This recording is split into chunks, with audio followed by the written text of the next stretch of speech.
दोस्तों, जेके आईटीआई मंत्री YouTube channel में आप सभी का स्वागत है। आज हम जनरल नॉलेज का एक टॉपिक लेकर उपस्थित हुए हैं जिसमें वेरी इंपॉर्टेंट क्वेश्चन रहेंगे, तो आप वीडियो को लास्ट तक जरूर देखें। ये टॉपिक हमारे जनरल नॉलेज का रहेगा और रीट, सीटेट और सभी राज्य स्तरीय टेट्स परीक्षाओं के लिए और शिक्षक भर्ती परीक्षाओं के लिए इम्पोर्टेंट टॉपिक है, तो आप इस टॉपिक को लास्ट तक जरूर देखें। इसमें NCERT based top most question रहेंगे जो 15 क्वेश्चन हैं, तो आप जरूर इस वीडियो को लास्ट तक देखें और अपने फ्रेंड्स के साथ इस वीडियो को जरूर शेयर करें। चैनल पे नए हों तो चैनल को सब्सक्राइब करना न भूलें और वीडियो को लाइक जरूर करें। तो शुरू करते हैं आज का हमारा टॉपिक। जीके का टॉपिक है जिसमें 15 क्वेश्चन रहेंगे। तो पहला क्वेश्चन हमारे पास है, ध्रुव तारे द्वारा कौन सी दिशा निर्धारित होती है? यानी कि ध्रुव तारा किस दिशा में होता है, या फिर ध्रुव तारे को हम देख कर क्या पता कर सकते हैं कि ये कौन सी दिशा है? तो ध्रुव तारा हमेशा उत्तर दिशा को निर्धारित करता है या फिर उत्तर दिशा में ही रहता है। हेली तारा कितने वर्षों के बाद दिखाई देता है? तो हेली तारे को पुच्छल तारा भी कहा जाता है और ये 76 ईयर्स के बाद दिखाई देता है। 76 ईयर्स के बाद ये पुच्छल तारा या फिर हेली तारा दिखाई देता है। नेक्स्ट हमारे पास तीसरा क्वेश्चन है कि सौर मंडल का सबसे बड़ा ग्रह कौन सा है? तो आप सभी को पता है कि हमारे सौर मंडल का सबसे बड़ा ग्रह बृहस्पति है, यानी कि जुपिटर है। जुपिटर हमारे सौर मंडल का सबसे बड़ा ग्रह है। वलय धारक ग्रह किसे कहते हैं? तो शनि को वलय धारक ग्रह कहते हैं। शनि ग्रह जिसे वलय धारक ग्रह भी कहा जाता है। और पांचवा क्वेश्चन है हमारे पास, सबसे चमकीला ग्रह कौन सा होता है? तो चमकीले ग्रह की बात आती है तो आपको पता है कि शुक्र होता है। शुक्र ग्रह को हम चमकीला ग्रह कहते हैं और ये क्वेश्चन मोस्ट है, तो आप जरूर इनको याद करें। चमकीला ग्रह होता है शुक्र ग्रह, जिसे चमकीला ग्रह कहा जाता है। नेक्स्ट इम्पोर्टेंट क्वेश्चन है, ये क्वेश्चन हर बार पूछा जाता है, तो पृथ्वी किन दो ग्रहों के बीच में स्थित है? यानी कि हमारी पृथ्वी है वो किन दो ग्रहों के बीच में स्थित है? तो मंगल और शुक्र ग्रह के बीच में हमारी पृथ्वी आती है। तो पहले मंगल फिर शुक्र और फिर पहले मंगल पृथ्वी और शुक्र, इस प्रकार हमारी पृथ्वी की है। तो पृथ्वी हमारी मंगल और शुक्र ग्रह के बीच में आती है। पहले मंगल आता है, फिर हमारी पृथ्वी और फिर शुक्र ग्रह आते हैं। क्वेश्चन मोस्ट है, तो आप इनको जरूर देखें। हमारे पास नेक्स्ट 7वां क्वेश्चन है कि क्षुद्र ग्रह किन दो ग्रहों के मध्य पाए जाते हैं? यानी कि छोटे ग्रह होते हैं, इनके छोटे छोटे ग्रह वो किन दो ग्रहों के मध्य पाए जाते हैं?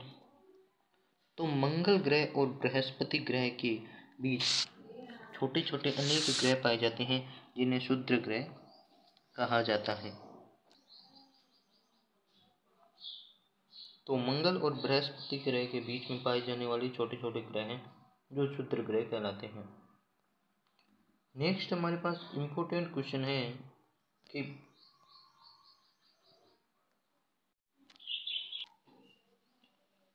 हमारे पास 8वां क्वेश्चन है कि भारत द्वारा पहला कृत्रिम ग्रह उपग्रह कब प्रक्षेपित किया गया था?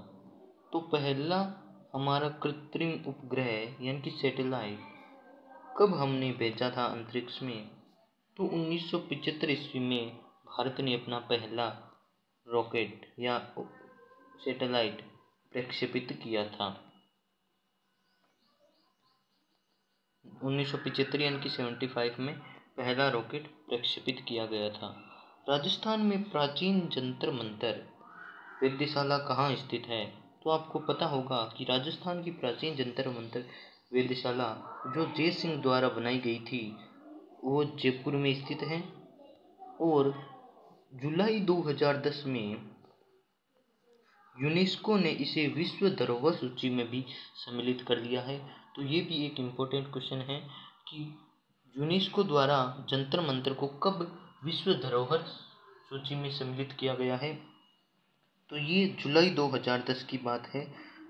जुलाई 2010 में इसे यूनेस्को ने धरोहर सूची में इसका नाम लिख लिया है, जंतर मंतर को सम्मिलित कर लिया है। 10वां क्वेश्चन हमारे पास है, इम्पोर्टेंट क्वेश्चन है और हर बार लगभग पूछा जाता है। तो पृथ्वी के गुरुत्वाकर्षण से बाहर निकलने के लिए कितने किलोमीटर प्रति सेकंड की गति आवश्यक है।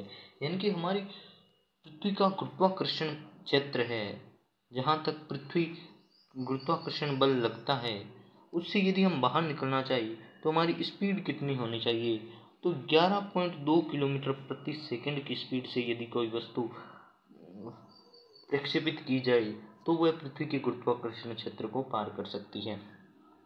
11.2 किलोमीटर प्रति सेकंड उसकी वेग होना चाहिए।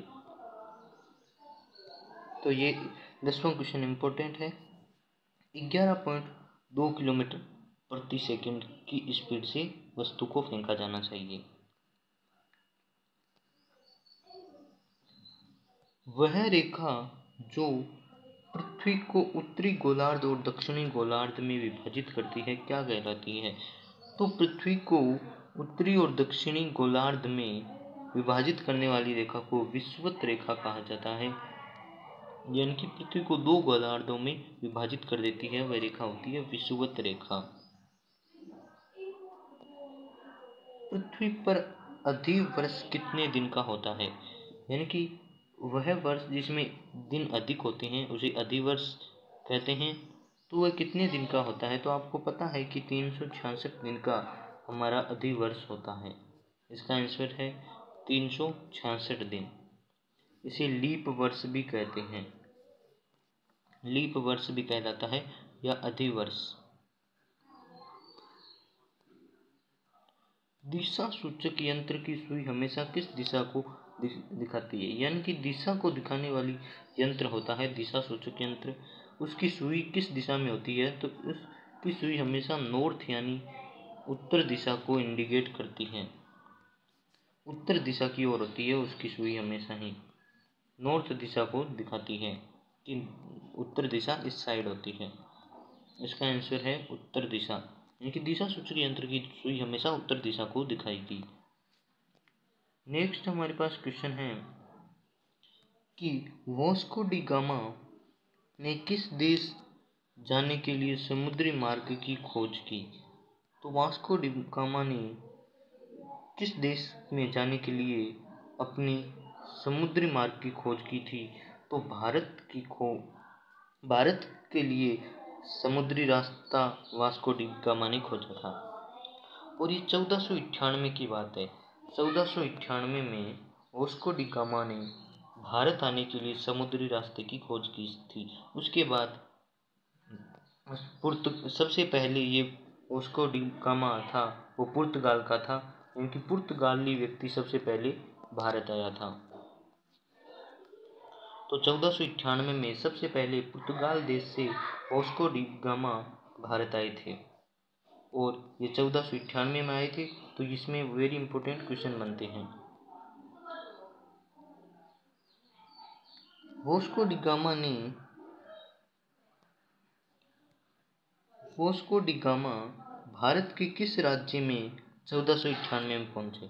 तो सबसे पहले वास्को डी गामा पुर्तगाल से समुद्री रास्ते से भारत आए थे और वो 1498 को आए थे।